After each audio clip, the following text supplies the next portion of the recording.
challenging Senator Lindsey Graham in the Republican primary. Welcome, Nancy.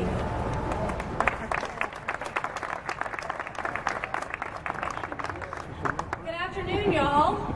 I brought some notes today, but I left my teleprompter at home. Good for you. I would like my children, Miles and Ellie, to wave and say hi. I brought my children. It's important for y'all to hear this message today. It's important for every generation, my children and your children and grandchildren. My remarks today are focused on the future of liberty. While this topic may naturally be centered around the NSA spying program, internet freedom, should have brought a beret too, jeez, or the digital economy, we cannot learn about the future of liberty without talking about the past.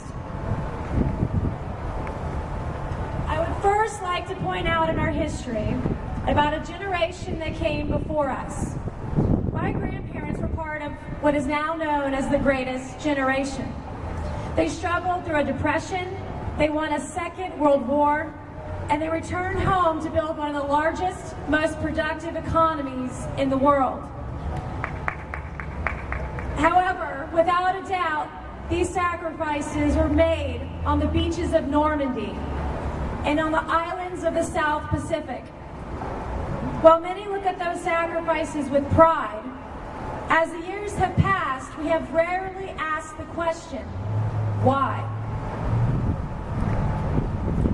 Why did our units scale the cliffs at Pointe du Hoc? Why did our paratroopers, why were they willing to jump into hostile territory behind enemy lines?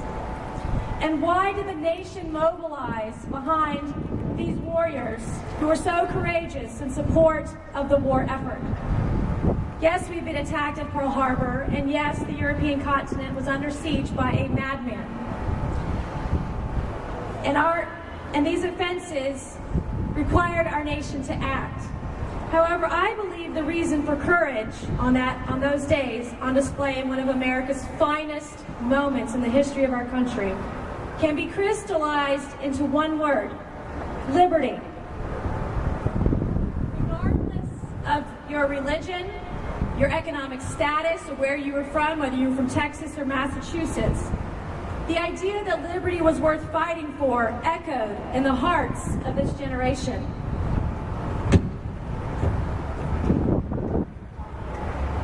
They came back and set about building an economy that became the envy of the world. They embraced the free market, they challenged their elected leaders, like many of us here today, and they remained vigilant in protecting our rights and our freedoms that they worked so hard to defend. So I wonder what these men and women are thinking today. What do they think about a senator who says it's okay to gather your phone and email records? What do they think about an IRS who targets people and organizations for political purposes? What do they say about a Supreme Court who says it's okay for the federal government to force you to buy something you do not want? And today, I would ask you, would they trust this government? No. Would they trust this government with their tax dollars? No. What about with their health care? No. Or their personal phone and email records? Because I do not trust this government or this administration.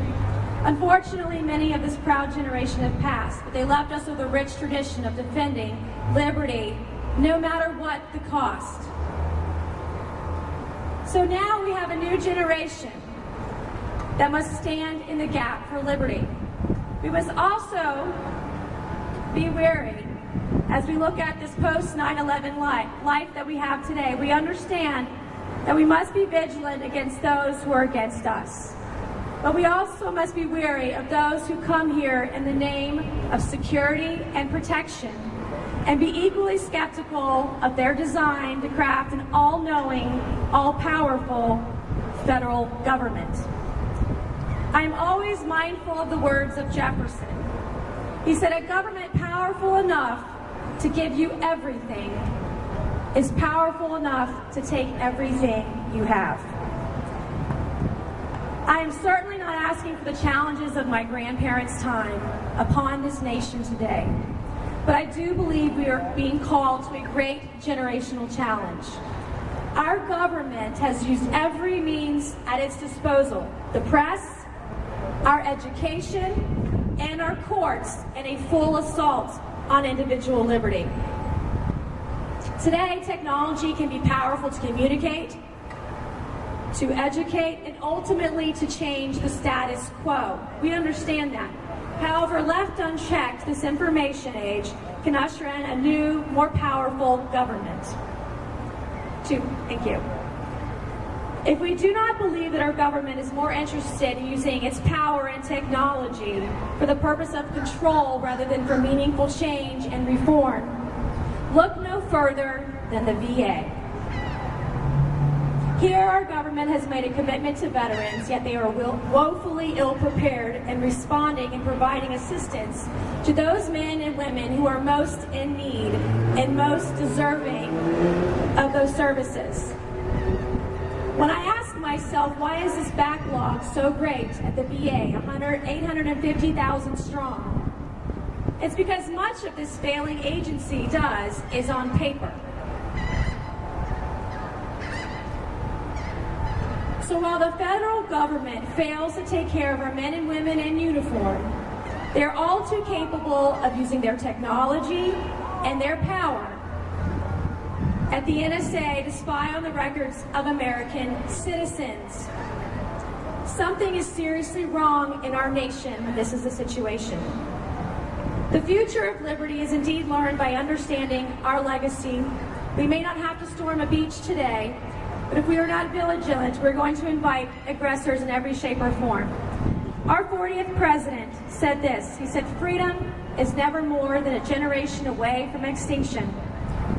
We didn't pass it to our children in the bloodstream, and it must be fought for and protected, or one day, in our sunset years, we'll be telling our children and our children's children what it once was like to be in the United States, to be free."